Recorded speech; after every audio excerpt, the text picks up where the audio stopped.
ఎలా తెలుసుకున్నాం? 24 రక్తం ఐజాక్ అసిమోవ్ అనువాదం డాక్టర్ వి. శ్రీనివాస చక్రవర్తి విజ్ఞాన ప్రచనలు మంచి పుస్తకం. అధ్యాయం 1 గుండె. మన ఒంటికి ఎక్కడైనా గాయం అయితే రక్తం కారుతుంది. జంతువులకి కూడా దెబ్బ తగిలితే రక్తం కారుతుంది. కాబట్టి ఒంట్లో రక్తం ఉందనడానికి ఇది నిదర్శనం. శరీరంలో రక్తం ఎంతో అవసరం అని తేలికగా తెలుసుకోవచ్చు. ఎందుకంటే రక్తం ఎక్కువగా పోతే నీరసం వస్తుంది. తిరిగి ఆరోగ్యం పుంజుకోవడానికి చాలా కాలం పడుతుంది. రక్తం మరీ ఎక్కువగా పోతే ప్రాణమే పోవచ్చు. ఇలాంటి పరిణామాలు చూసి వెనకటికి జనం రక్తమే ప్రాణం అనుకున్నారు. శరీరంలో సజీవంగా ఉండే పదార్థం రక్తమే అనుకున్నారు. ఉదాహరణకి బైబిల్లో ఇజ్రాయెల్ జాతికి రక్తంతో కూడుకున్న మాంసాహారాన్ని తినొద్దన్న ఆదేశం ఉంది. అలాగే డ్యూటెరోనమీలో, హీబ్రూ బైబిల్ పాత నిబంధనలలో ఇది 5వ పుస్తకం. వాగ్దత్త భూమిలో ఇజ్రాయిల్ వాసులు ఎలా మసులుకోవాలో మోసెస్ ఇందులో చెబుతాడు. 12వ అధ్యాయం 23వ శ్లోకం. రక్తాన్ని సేవించబోకు, ఎందుకంటే రక్తమే జీవం అని ఉంది. కాని ఆ వాక్యం పూర్తిగా నిజం కాదు. ఎందుకంటే ఒక్క చుక్క రక్తం కూడా పోకుండా మనుషులు, జంతువులు ప్రాణం పోగొట్టుకునే సందర్భాలు ఉంటాయి. అలాగని జీవితానికి రక్తం ముఖ్యం కాదని కాదు. ఒక్క రక్తం మాత్రమే ముఖ్యం కాదని అంటున్నా. అంతే. రమారమి క్రీస్తు పూర్వం 400 కాలంలో ప్రాచీన గ్రీకు వైద్యుడు హిపోక్రటిస్, అతడి అనుచరులు శరీరంలో 4 ముఖ్యమైన ద్రవ్యాలు ఉన్నాయని బోధించేవారు. వాటిలో రక్తం కూడా ఉంది. ఆ 4 ద్రవ్యాల మధ్య సమతునికకి ఫలితమే ఆరోగ్యం. అయితే ఆరోగ్యం అనేది అంత తేలికైన వ్యవహారం కాదని ప్రస్తుతం మనకి తెలుసు. కాని రక్తం ప్రాముఖ్యతని మాత్రం మనం ఎప్పుడూ మరచిపోకూడదు. శరీరంలో రక్తం స్తబ్దుగా, నిశ్చలంగా ఉండదు. కొన్నిసార్లు పెద్ద గాయం అయినప్పుడు రక్తం చివ్వున తన్నుకు రావడం చూస్తుంటాం. అంతేకాక ఉబికే రక్తపు లయ గుండె స్పందనతో సరిపోవడం కూడా గమనించవచ్చు. అది చూసి గుండె తనలో ఉన్న రక్తాన్ని పిండి పదే బయటికి తోస్తూ ఉంటుందేమోనని ప్రాచీనులు ఊహించుకున్నారు. అందరిలోనూ గుండె నిరంతరం కొట్టుకుంటూ ఉంటుంది. ఛాతీ మీద చెయ్యి పెట్టి వింటే గుండె చప్పుడు తెలుసుకోవచ్చు. గుండె చాలా లయబద్ధంగా, క్రమబద్ధంగా నిమిషానికి సుమారు 70 సార్లు కొట్టుకుంటుంది. పెద్దలలో కన్నా పిల్లల్లో గుండె కాస్త ఎక్కువ వేగంగా కొట్టుకుంటుంది. మనిషి జీవించినంత కాలమూ గుండె కొట్టుకుంటుంది. గుండె పని చేయడం ఆగిపోతే మన పని అయినట్టే. అంటే సజీవంగా ఉండటానికి కేవలం రక్తం ఉంటే సరిపోదని, ఆ రక్తం కదులుతూ ఉండాలని అర్థమవుతోంది. కాబట్టి రక్తాన్ని కదిలించే గుండె అత్యంత అవసరమని తెలుస్తోంది. నిజానికి శరీరంలో గుండె సజీవమైన, సచేతనమైన అవయవం అని ప్రాచీనులు అనుకునేవారు. భయం వేసినప్పుడు, ఉద్వేగం కలిగినప్పుడు గుండె మరింత బలంగా, వేగంగా కొట్టుకుంటుందని మనకి తెలుసు. అంటే మన భావావేశాలకి హృదయ కంపనకి మధ్య సంబంధం ఉన్నట్లేగా. అలాగే పరుగెడుతున్నప్పుడు, పరిశ్రమిస్తున్నప్పుడు గుండె చురుగ్గా పనిచేస్తుంది. నిద్రిస్తున్నప్పుడు నెమ్మదిస్తుంది. మన పని ఎక్కువ అయితే గుంఖి పని కూడా ఎక్కువ అవుతోంది. మన పని తక్కువైతే గుండె పనికు తక్కువవుతోంది. ఇవన్నీ చూసిన గ్రీకు తాత్వికుడు అరిస్టాటిల్కి క్రీస్తు పూర్వం 384 నుంచి 322 వరకు గుండె తెగ నచ్చేసింది. మనిషిలో ఆలోచనలు గుండెలోంచే పుడతాయని ఈ పెద్దమనిషి ఊహించుకున్నాడు. అక్కడే పప్పులో కాలేశాడని మనందరికీ తెలుసు. అలాగని గుండె ముఖ్యమైన అంగం కాదని మాత్రం అనం. అసలు శరీరంలో ఎక్కడైనా ఏం జరుగుతోందో ఎలా తెలుసుకోవడం? సజీవమైన దేహాన్ని కోసి లోపలికి తొంగి చూడడం అయ్యే పని కాదు. కాని మూత కళేబరాన్ని కోసి లోపలి అంశాలని పరిశీలించవచ్చు. కాని ప్రాచీన కాలంలో అలాంటి పరిచ్ఛేదం, దాని లోపలి భాగాలను పరిశీలించడానికి శరీరాన్ని కోయడం, ఈ డిసెక్షన్ కూడా ఘోరమైన పాపం అని అంతా అనుకునేవాళ్లు. కాని మనుషులకి ఆహారం కోసం గాని దేవతలకి ఆహుతిగా గాని జంతువుల్ని మాత్రం నిస్సంకోచంగా కోసేవారు. జంతువులని కసాయి వాళ్లు రోజూ కోస్తుంటారు కాని జంతు అవయవాల అంతరంగ నిర్మాణం మీద వారికి పెద్దగా ధ్యాస ఉండదు. ఆహారానికో అమ్మకానికో ఆ అవయవాలని సిద్ధం చేయడం మీదే వారి ధ్యాస. జంతువులని దేవతలకి బలిచేసే అర్చకులకి కొన్నిసార్లు వాటి అంగాల మీదకి ధ్యాస పోతుంది. అంగాల ఆకృతిని బట్టి భవిష్యత్తు చెప్పచ్చని వారి నమ్మకం. మళ్లీ పప్పులో కాలు వేశారని వేరే చెప్పనక్కర్లేదు. అయితే ఈ జోస్యం చెప్పే కార్యక్రమం ఎక్కువసేపు నడిచేది కాదు. కాబట్టి జంతు నిర్మాణాన్ని శ్రద్ధగా చదవడానికి సమయం ఉండేది కాదు. పోనీ అలాగే చేసినా కూడా మనిషి అంగాలకి జంతువుల అంగాలకి మధ్య చాలా తేడా ఉంది. అరిస్టాటిల్ కాలం వరకు మానవ శరీరాన్ని శాస్త్రవేత్తలు పెద్దగా అధ్యయనం చెయ్యలేదు. ఈజిప్ట్లోని అలెగ్జాండ్రియాలో ఒక పెద్ద విజ్ఞాన కేంద్రాన్ని స్థాపించారు. దాన్ని మ్యూజియం అనేవాళ్లు. అందులో క్రీస్తు పూర్వం 300-250 నడిమి ప్రాంతాల్లో ముతకళేబరాల పరిచ్ఛేదాలు జరిగేవి. మానవ శరీర నిర్మాణ అధ్యయనం మొదలయ్యింది. దీనికే అనాటమీ, జీవనిర్మాణ శాస్త్రం అని పేరు పెట్టారు. అనాటమీ అంటే గ్రీకు భాషలో ముక్కలు కోయడం అని అర్థం. రమారమి క్రీస్తు పూర్వం 300 కాలంలో గ్రీకు వైద్యుడు ప్రాక్సాగొరాస్ గుండెకి కొన్ని గొట్టాలు తగిలించి ఉన్నాయన్న విషయం గమనించాడు. ఈ గొట్టాలలో కొన్ని రక్తంతో నిండి ఉన్నాయి. వీటికి వెయిన్స్, సిరలు అని పేరు పెట్టాడు. గుండెకి మరో రకం గొట్టం కూడా తగిలించి ఉంది. కాని అది ఖాళీగా ఉంది. అందులో గాలి మాత్రమే ఉంది. ఈ గొట్టాలు శరీరంలో వివిధ భాగాలకి గాలిని సరఫరా చేస్తాయని అనుకున్నాడు పాపం రాక్సాగొరాస్. వీటికి ఆర్టరీస్, ధమనులు అని పేరు పెట్టాడు. గాలి సరఫరా చేసేది అన్న అర్థం గల గ్రీకు పదాల నుండి ఇది వచ్చింది. ఆ విధంగా విస్తృతంగా పరిచ్ఛేదాలు చేసి శరీరంలో ధమనులు ఎక్కడెక్కడ ఉంటాయో వైద్యులు తెలుసుకున్నారు. ప్రాక్సాగొరాస్ శిష్యుడు హీరోఫైలస్ మరో ముఖ్యమైన సత్యాన్ని కూడా తెలుసుకున్నాడు. చర్మానికి దగ్గరగా ఉన్న ధమనులని తాకితే అక్కడ అడుగున ఏదో కొట్టుకుంటున్నట్లు, అక్కడో బుల్లి గుండె ఉన్నట్లు అనిపిస్తుంది. స్పర్శ చేత తెలిసే ఆ స్పందనకి పల్స్ అని పేరు పెట్టాడు. కాబట్టి ధమనులు కూడా సెరలలాగానే రక్తాన్నే ప్రసారం చేస్తాయని అనుకున్నాడు హీరోఫైలస్. మరి అది నిజమే కదా.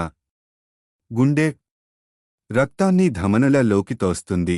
గుండె కొట్టుకున్న ప్రతిసారి దట్టమైన గోడలున్న ధమనిలో నుంచి రక్తం ముందుకి తోయబడుతుంది.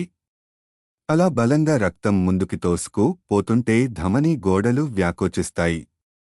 రక్తం దాటిపోగానే తిరిగి సంకోచిస్తాయి. ఈ సంకోచ వ్యాకోచాల వల్లే ధమనిలో స్పందన, పల్స్ పుడుతుంది. సిరల గోడలు మరింత సన్నగా ఉంటాయి. అందులో రక్తం ప్రశాంతంగా, ప్రస్ఫుటమైన స్పందన లేకుండా ప్రవహిస్తుంది.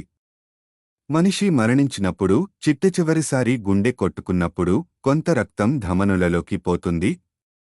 ఆ తరువాత ఇక వాటిలో రక్తం ప్రవహించదు. అందుకే మూత కళేబరాల ధమనులు ఖాళీగా ఉంటాయి. ఈ అధ్యయనాలు ఇంకా అలాగే సాగి ఉంటే వైద్యులు శరీరం గురించి ఇంకా ఎన్నో తెలుసుకుని ఉండేవారు. కాని అలెగ్జాండ్రియాలో జీవనిర్మాణ శాస్త్రం మీద నిషేధం విధించారు. కళేబరాల పరిచ్ఛేదం చట్ట విరుద్ధం అని చాటారు. దాంతో మరో 1000 ఏళ్ల వరకు ఈ రంగంలో పెద్ద పురోగతి లేదు. కాని అంతవరకు జరిగిన కృషి వల్ల ధమనులు, సిరలు అని కరడ రకాల నాళాలు ఉన్నాయని మాత్రం వైద్యులకి తెలిసింది. మరి పాలనెందు రకాలు ఎందుకు ఉన్నాయో గ్రీకు వైద్యుడు గాలెన్ క్రీస్తు శతాబ్దం 130 నుంచి 200 వరకు ధమనులు గుండె నుండే బయలుదేరుతున్నాయని అనుకున్నాడు. ధమనుల ద్వారా గుండె శరీరం అంతటికీ రక్తాన్ని, ఆ రక్తం ద్వారా పౌష్టిక పదార్థాలని శరీరం మొత్తానికి సరఫరా చేస్తోందని అనుకున్నాడు. కాని సిరెలు కాలేయంలో పుడుతున్నాయని భావించాడు. కాలేయంలో రక్తం ఉత్పన్నం అవుతోందని, అలా ఉత్పన్నం అయిన రక్తాన్ని సిరెలు గుండెకి చేరవేస్తున్నాయని ఇతడు భావించాడు. అలెగ్జాండ్రియాలో వైద్యులు గుండెని ఎన్నోసార్లు పరిచ్ఛేదించారు. అందులో ఎడమ వెంట్రికల్, కుడి వెంట్రికల్ అని 2 విభాగాలు ఉంటాయని అనుకున్నారు. ఈ వెంట్రికల్కి, ముఖ్యంగా ఎడమ వెంట్రికల్కి దట్టమైన కండరపు గోడ ఉంటుంది. చెరో వెంట్రికల్ మీద ఏట్రియం అనే ఒక మందిరం ఉంటుంది. కుడి పక్కన ఉండేది కుడి ఏట్రియం, ఎడమ పక్కన ఉండేది ఎడమ ఏట్రియం అన్నమాట. కుడి ఏట్రియంని దాని అడుగున కుడి వెంట్రికల్తో కలుపుతూ ఒక మార్గం ఉంటుంది. అలాగే ఎడమ ఏట్రియంని కూడా దాని అడుగున ఎడమ వెంట్రికల్తో కలుపుతూ మరో మార్గం ఉంటుంది. కాని 2 ఏట్రియంలని గాని 2 వెంట్రికళ్లను గాని సూటిగా కలిపే మార్గాలు లేవు. గుండె రక్తాన్ని పంపు చేసే ఒక రకమైన పంప్ అన్నది నిజమే. కాని నిజానికి గుండెలో 2 పంపులు ఉన్నాయి. ప్రతి పంపుకి దాని సొంత ధమనులు, సెరలు ఉంటాయి. కాని 2 పంపులు ఎందుకు? ఒకటి సరిపోతుందిగా. నిజమే, ఒకటి సరిపోతుంది. అసలు గాలెన్ ఒక పంపే ఉంటుందని అనుకున్నాడు. 2 వెంట్రికళ్లని వేరు చేసే గోడలో సన్నని రంధ్రాలు ఉంటాయని అనుకున్నాడు. అవి మరీ సూక్ష్మమైనవని, అందుకే కంటికి కనిపించవని దబాయించాడు. ఇది కూడా శుద్ధ తప్పే. కాని గాలెన్ మాటల్లో ఏం మాయ ఉందోగాని ఈ భావన 1400 ఏళ్లపాటు సుస్థిరంగా నిలిచింది. క్రీస్తు శతాబ్దం 1300 ప్రాంతాల్లో ఇటలీలో వైద్యులు మళ్లీ మూతకళేబరాల పరిచ్ఛేదానికి పూనుకున్నారు. 1316లో మాండినో దె లూత్సి 1275-1326 అనే ఇటాలియన్ వైద్యుడు జీవనిర్మాణ శాస్త్రం మీద మొట్టమొదటి పుస్తకం రాశాడు. అయితే ఇందులో ఎక్కువగా గాలెన్ చెప్పిన సిద్ధాంతాలే ఉన్నాయి. కాని 1543లో బెల్జియన్ జీవనిర్మాణ శాస్త్రవేత్త ఆండ్రియాస్ వెసేలియస్ 1514 నుంచి 1564 తన సొంత అధ్యయనాలు చేసి మరింత మెరుగైన జీవనిర్మాణ శాస్త్ర గ్రంథం ప్రచురించాడు. పుస్తకాలని ముద్రించే సాంకేతిక పరిజ్ఞానాన్ని అప్పటికి కనుక్కున్నారు. చక్కని, సవివరమైన చిత్రాలతో వెసేలియస్ పుస్తకం అచ్చయింది. త్వరలోనే ఆ పుస్తకం యూరప్ అంతా పాకింది. అప్పటినుంచి మానవ శరీరం గురించిన అవగాహన విషయంలో శాస్త్రవేత్తలు ఆలోచనలు కొత్త దార్లు తొక్కసాగాయి. కాని గుండె క్రియల విషయంలో మాత్రం గాలెన్ సిద్ధాంతాలకు మించి వెసేలియస్ కొత్తగా ఏమీ చెప్పలేకపోయాడు. అధ్యాయం 2. రక్త ప్రసరణ. యూరోపియన్ వైద్యులకి తెలియకపోవచ్చుగాని గాలెన్ భావాలని మెరుగులు దిద్దినవారు వేరే ఉన్నారు. అలాంటి పురోగతిని సాధించినవాడు సిరియాకి చెందిన వైద్యుడు ఇబిన్ అల్ నఫీస్ 1210 నుంచి 1288. 1242లో ఇతడు శస్త్ర చికిత్స మీద ఒక పుస్తకం రాశాడు. ఒక వెంట్రికల్ నుండి మరో వెంట్రికల్కి రక్తం ప్రసారం కావడానికి గాలెన్ ఊహించిన రంధ్రాలు అసలు లేవన్నాడితడు. 2 వెంట్రికళ్లని వేరు చేసే గోడ బలమైనది, దట్టమైనది.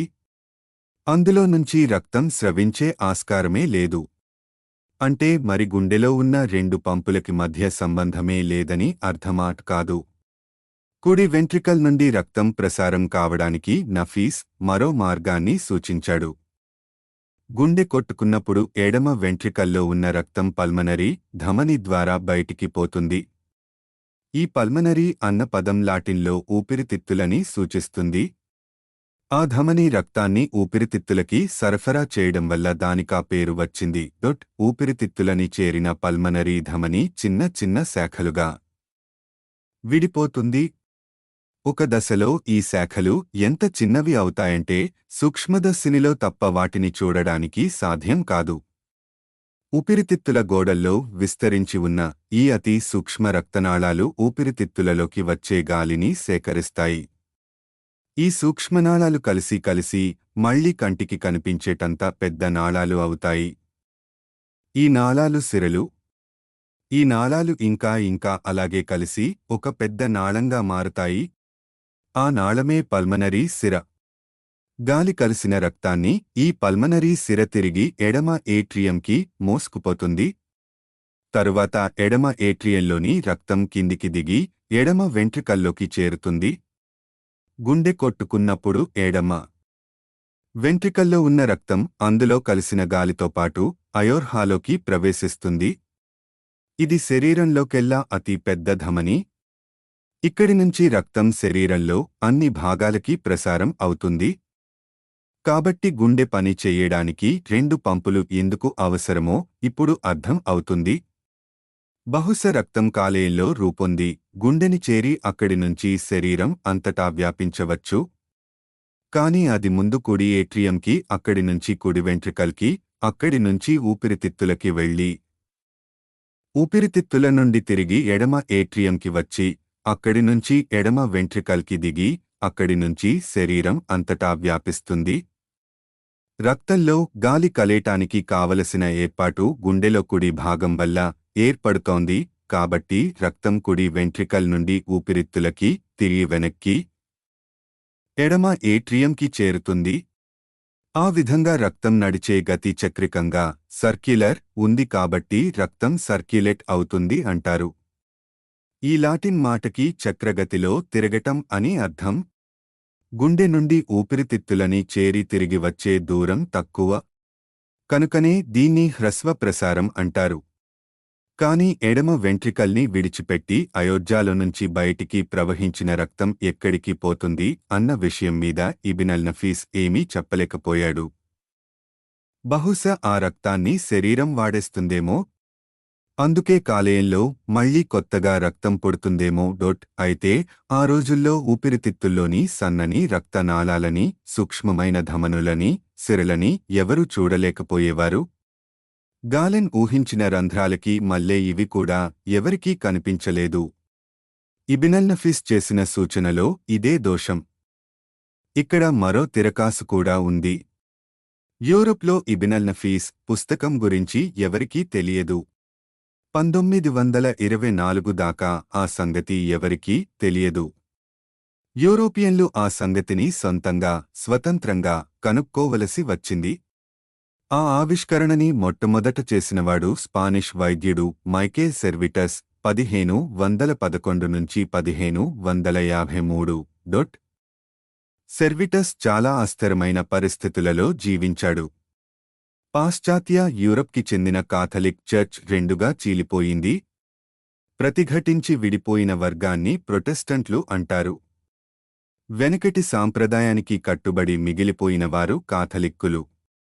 ఈ 2 వర్గాల మధ్య తీవ్రమైన శత్రుత్వం ఉండేది. అయితే మతం పట్ల సెర్విటస్ అభిప్రాయాలు ఇటు కాథలిక్కులకి గాని అటు ప్రొటెస్టెంట్లకి గాని నచ్చనివిగా ఉన్నాయి.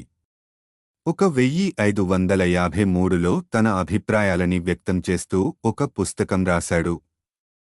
అందులో తన పేరు లేదుగాని అది చదివిన వాళ్లందరూ ఇతడి సంగతి తెలుసు కాబట్టి రచయిత ఎవరో గుర్తుపట్టగలిగారు. ఫ్రాన్స్లో కాథలిక్కులు ఇతడిని నిర్బంధించారు. తప్పించుకుని స్విట్జర్లాండ్లోని జెనీవాకి పారిపోయాడు. ఆ రోజుల్లో జెనీవాని జాన్ కాల్విన్ 1509 నుంచి 1564 అనే నిరంకుశ రాజు పాలించేవాడు. మతం పట్ల సెర్విటస్ ఆలోచనల గురించి తెలుసుకున్న కాల్విన్కి అతడంటే పిచ్చి కోపం వచ్చింది. అతడిని నిర్బంధించి బాహాటంగా సజీవ దహనం చేయించాడు. సెర్విటస్ పుస్తక ప్రతులు దొరికినన్ని సంపాదించి అన్నిటినీ తగులబెట్టించాడు. ఆ పుస్తకం కొద్ది ప్రతులు మాత్రం ఎలాగో బతికి బట్టకట్టాయి. 1694లో అంటే సెర్విటస్ మరణించిన 1.5 శతాబ్దం తరువాత ఒక ప్రతి దొరికింది. ఆ పుస్తకంలో మతం మీద ఘాటైన వ్యాఖ్యానాలే కాక గుండెకి ఊపిరితిత్తులకి మధ్య రక్త ప్రసరణ గురించిన వర్ణన కూడా ఉంది. అయితే అప్పటికే ఆ ఆవిష్మరణని 3 సార్లు చేశారు. 1559లో అంటే సెర్విటస్ చనిపోయిన 6 ఏళ్లకి రియాల్లో కొలంబో 1516 నుంచి 1559 అనే ఇటాలియన్ వైద్యుడు కూడా ఈ హ్రస్వ ప్రసరణ గురించి ఊహించాడు. దాని గురించి ఒక పుస్తకం కూడా రాశాడు. ఆ పుస్తకం 10 కాలాల పాటు నిలిచింది. తతిమా వైద్యులు ఆ పుస్తకం చదివారు. క్రమంగా హ్రస్వ ప్రసరణ ఉందన్న నమ్మకం స్థిరపడసాగింది. కొలంబోకి ఆ ఆలోచన సెర్విటస్కి వచ్చిన తరువాతే వచ్చిన ఇబినల్నఫిస్కి ఆ ఆలోచన వచ్చిన నాటికి ఎంతో కాలం తరువాతే వచ్చినా కూడా కొలంబో రాతల వల్లే యూరోపియన్ వైద్యులకి హ్రస్వ ప్రసరణ గురించి తెలిసింది. అందుకే హ్రస్వ ప్రసరణ గురించి కనుక్కున్న ఘనత అంతా కొలంబోకి దక్కింది. తరువాత 1574లో గిలెరామో ఫాటబ్రిచి 1537 నుంచి 1619 అనే ఇటాలియన్ వైద్యుడు కాళ్లలోని సిరలని అధ్యయనం చెయ్యసాగాడు. వాటిలో చిన్న చిన్న కవాటాలు ఉన్నాయని గుర్తించాడు. రక్తం ఒక దిశలో ప్రసారం అయినప్పుడు కవాటాలు తెరుచుకుని రక్తానికి ప్రవేశాన్నిస్తాయి. వ్యతిరేక దిశలో ప్రవహించినప్పుడు కవాటాలు మూసుకుని సిరని మూసేస్తాయి. సిరలలో రక్తం ఒకే దిశలో ప్రవహించనిచ్చే ద్వారాల లాంటివి ఈ కవాటాలు. వీటి వల్ల నిలుచున్న మనిషి కాళ్లలో రక్తం పైకే ప్రవహిస్తుంది గాని గురుత్వ ప్రభావం వల్ల పాదాలలో నిలిచిపోదు. ఇది మంచిదే కదా. మనం కాళ్లు కదిలించినప్పుడు లేదా కాలి కండరాలని బిగించినప్పుడు ఇవి సిరలకేసి వత్తుకుంటాయి. ఈ విధంగా గురుత్వాకర్షణ శక్తికి వ్యతిరేక దిశలో రక్తం ప్రవహించేటట్లు చేస్తాయి. మనం కాళ్లు పెద్దగా కదిలించకుండా ఉన్నప్పుడు రక్తంలో ప్రవాహం అంతగా ఉండదు. కాని ఈ కవాటాల పుణ్యమా అని రక్తం గురుత్వాకర్షణ దిశగా ప్రవహించదు. కాబట్టి సిరలలో రక్త ప్రసరణ హృదయం దిక్కుగానే అవుతుంది. కాని ఆ సూక్ష్మాన్ని ఫాబ్రిచి గుర్తించలేకపోయాడు. ఎడమ వెంట్రికల్ని విడిచిపెట్టిన రక్తం హృదయం నుండి దూరంగానే పోతుందని అందరూ అనుకుంటున్నారు. ఆ ఆలోచనల ప్రభావం బలంగా ఉండటం వల్ల కాబోలు ఫాబ్రిచి ఒక ముఖ్యమైన ఆవిష్కరణ చేసే అవకాశం చేజార్చుకున్నాడు. ఆ తరువాత రంగప్రవేశం చేసినవాడు బ్రిటిష్ వైద్యుడు విలియం హార్వే 1578 నుంచి 1657. వైద్యం చదువు పూర్తి చేశాక ఉన్నత చదువుల కోసం ఇటలీకి వెళ్లి అక్కడ ఫాబ్రిచి వద్ద చదువుకున్నాడు. మూత కళేబరాల గుండెలని కోసి బయటికి తీసి ఏట్రియంకి వెంట్రికల్కి మధ్యన ఉండే కవాటాలని అధ్యయనం చెయ్యడం హార్వే పని. ఈ రెండు కూడా ఒకే దిశలో తెరుచుకున్న కవాటాలని హార్వే గుర్తించాడు. ఈ కవాటాలు రక్తాన్ని ఏట్రియం నుండి వెంట్రికల్కి సునాయాసంగా ప్రవహించనిస్తాయి. కాని గుండె కొట్టుకున్నప్పుడు వెంట్రికల్లోని రక్తాన్ని కొంచెం కూడా ఏట్రియంలోకి ప్రవహించనివ్వవు. కవాటాలు అలా రక్తం వెనక్కు ప్రవహించకుండా నిలువరించడం వల్ల ఉన్న రక్తం అంతా ధమనులలోకే ప్రవహిస్తుంది. హార్వే ఈ కవాటాల గురించి లోతుగా ఆలోచిస్తున్న కాలంలోనే తన గురువు ఫాబ్రిచి సిరలలోని కవాటాలని కనుక్కున్నాడు. గుండె కవాటాల్లాగానే అవి కూడా ఏకదిశలో ప్రవేశాన్నిచ్చే ద్వారాలే. వాటి గురించి ఇంకా తెలుసుకోవాలని ప్రయోగాత్మక జంతువులలో వివిధ సిరలని రక్తం నిలిచిపోయేలా కట్టేసి ఏం జరుగుతుందో పరీక్షించాడు. కట్టేసిన చోట సిరలు ఎప్పుడూ గుండెకి అవతలి పక్కనే పొంగసాగాయి. చూడబోతే అది ఎలా ఉందంటే రక్తం గుండెకేసి ప్రవహించజూస్తున్నట్లు. మార్గం మూతబడింది కాబట్టి ఆ అడ్డుకట్టకి కాస్త కిందుగా రక్తం పేర్కొంటున్నట్లు అనిపిస్తుంది. రక్తానికి వ్యతిరేక దిశలో ప్రవహించే వీలులేక అలా జరుగుతోంది. సిరలన్నిటి విషయంలోనూ ఇలాగే జరగడం గమనించాడు హార్వే. ఇందుకు విరుద్ధంగా ధమనులలో ఎక్కడైనా బంధం వేస్తే గుండె ఉన్నవైపు ధమని పొంగడం కనిపించింది. అంటే రక్తం గుండె నుండి దూరంగా పోవడానికి ప్రయత్నిస్తున్నట్లు, అడ్డుకట్ట ఉండటం వల్ల గుండె ఉన్నవైపు పోగవుతున్నట్లు అనిపించింది. హార్వేకి ఇప్పుడు అంతా బోధపడింది. గుండె రక్తాన్ని ధమనుల ద్వారా శరీరంలోకి తోస్తోంది. అలా బయటికి ప్రవహించిన రక్తం సిరల ద్వారా తిరిగి గుండె దిక్కుగా ప్రసరణ చెందుతోంది. రెండు వెంట్రికళ్లలో కూడా ఇదే జరుగుతోంది. అంటే గుండెలో జంట ప్రసరణ ఉందన్నమాట. కుడి వెంట్రికల్లో బయలుదేరిన రక్తం ధమని ద్వారా ఊపిరితిత్తులని చేరి తిరిగి సిర ద్వారా ఎడమ ఏట్రియంని, అటుపై ఎడమ వెంట్రికల్ని చేరుతుంది. అక్కడి నుంచి ధమనుల ద్వారా శరీరం అంతటా వ్యాపించి దీర్ఘ ప్రసరణలో సిరల ద్వారా కుడి ఏట్రియంని చేరి అక్కడి నుంచి కుడి వెంట్రికల్ని చేరి తన యాత్ర పూర్తి చేస్తుంది. కాబట్టి రక్తం దేహంలో హరించుకుపోతుందని, తిరిగి కొత్త రక్తం రూపొందుతుందని అనుకోవటం పొరబాటని భావించాడు హార్వే. గుండె ఒక్కసారి కొట్టుకున్నప్పుడు ఎంత రక్తం బయటికి పోతుందో కొలిచాడు. అలాగే గంటకి ఎన్నిసార్లు కొట్టుకుంటుందో కూడా కొలిచాడు. 1 గంటలో గుండె పంప్ చేసిన మొత్తం రక్తం బరువు ఆ మనిషి బరువుకి 3 రెట్లు ఉంటుందని అంచనా వేశాడు. అంత బ్రహ్మాండమైన వేగంతో శరీరం పాత రక్తాన్ని వినియోగించి కొత్త రక్తాన్ని సృష్టించలేదని సూచించాడు.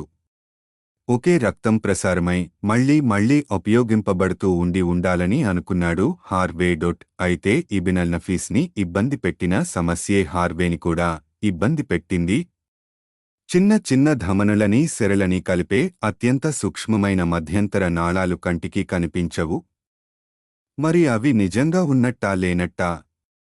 1650లలో శాస్త్రవేత్తలు కటకాలని కొన్ని ప్రత్యేక రీతుల్లో అమర్చి కంటితో చూసేందుకు మరి చిన్నవైన వస్తువులని పెద్దగా వదర్శించగలిగేట్టుగా సాధనాలు తయారు చేశారు. ఈ సాధనాలకే మైక్రోస్కోప్స్ అని పేరు. వీటిని వాడిన ప్రథములలో ఒకడు మార్సెలో మాల్చీజీ 1628 నుంచి 1694 అనే ఇటాలియన్ దేశస్థుడు. మామూలుగా కంటికి కనిపించని అతి చిన్న రక్తనాళాలని ఆ సూక్ష్మ దర్శినిలో దర్శించగలిగాడు. 1661లో హార్వే చనిపోయిన 4 ఏళ్లకి మాల్ఫ్సీజీ గబ్బిలాల రెక్కలని పరీక్షించాడు. వాటి సన్నటి చర్మపు పొరల అడుగున ఉన్న సూక్ష్మమైన నాళాలని సూక్ష్మదర్శినిలో చూడగలిగాడు. ఈ సన్నని రక్తనాళాలకి కేసిక నాళాలు కపిల్లరీస్ అని పేరు పెట్టాడు. అంటే వెంట్రుకలంత సన్నగా ఉంటాయన్నమాట. కేసిక నాళాల ఆవిష్కరణతో రక్త ప్రసరణ గురించిన భావన సంపూర్ణం అయ్యింది. అప్పటినుంచి అంతా ఆ భావనని సమ్మతించారు. రక్తపీడనాన్ని లేదా రక్తపోటుని కొలిచిన మొదటివాడు స్టీఫెన్ హేల్స్. 1677 నుంచి 1761 అనే ఒక బ్రిటిష్ శాస్త్రవేత్త రక్త ప్రసరణని నాళాల ద్వారా ముందుకు తోస్తున్న బలమే ఈ రక్తపీడనం. తన ప్రయోగ ఫలితాలని 1733లో వెల్లడి చేశాడు హేల్స్. నేటి రోజుల్లో రక్తపీడనాన్ని అన్ని సందర్భాలలోనూ కొలుస్తున్నారు. రక్తపీడనం ఎక్కువైతే శ్రేయస్కరం కాదు. అధ్యాయం 3. ఎర్రరక్త కణాలు. చూడటానికి నెత్తురు ఎర్రని ద్రవంలా కనిపిస్తుంది. లోపల ఏ అంశాలు లేని సమమైన ద్రవంలా కనిపిస్తుంది. కాని దాన్ని సూక్ష్మదర్శినిలో పెట్టి చూస్తే అందులో స్పష్టమైన పారదర్శకమైన ద్రవంలో తేలే చిన్న చిన్న వస్తువులు కనిపిస్తాయి. ఆ వస్తువులే రక్తానికి ఎర్రదనాన్ని ఇస్తాయి. ఆ ద్రవం పలచని పచ్చ రంగులో ఉంటుంది. అందులో కనిపించే అంశాలలో కూడా ఒక అంశం అదే రంగు కలిగి ఉంటుంది. కాని అందులో ఉన్న అంశాలన్నీ కలిపి చూస్తే చిక్కని ఎర్రదనం కనిపిస్తుంది. సూక్ష్మదర్శినిని కనుక్కున్న కొత్తల్లోనే రక్తంలోని ఈ అంశాలని మాల్ఫీజీ చూశాడు. యాన్ స్వామర్దామ్ 1637 నుంచి 1680 వరకు అనే డచ్ శాస్త్రవేత్త వాటిని 1658లో వర్ణించాడు. ఈ వస్తువులని మొట్టమొదట కనుక్కున్న ఘనత ఇద్దరిలో ఎవరికి దక్కాలో స్పష్టంగా లేదు. ఎర్రగా ఉన్నాయి కాబట్టి ఈ చిన్న చిన్న వస్తువులకి ఎర్ర కణాలు అని పేరు పెట్టారు. ఇంటికి ఇటుకల్లా జీవపదార్థానికి మూలమైన సూక్ష్మదర్శినిలో తప్ప కంటికి కనిపించని చిన్న చిన్న అంశాలనే కణాలు అంటారు. ఈ ఎర్ర కణాలని ఎరిథ్రోసైట్లు అంటారు. అంటే లాటిన్లో ఎర్ర కణాలు అని అర్థం. ఈ ఎర్ర కణాలని శ్రద్ధగా అధ్యయనం చేసినవాడు ఆంటోన్ వాన్ లేవెంటూక్ 1632 నుంచి 1723 అనే డచ్ శాస్త్రవేత్త.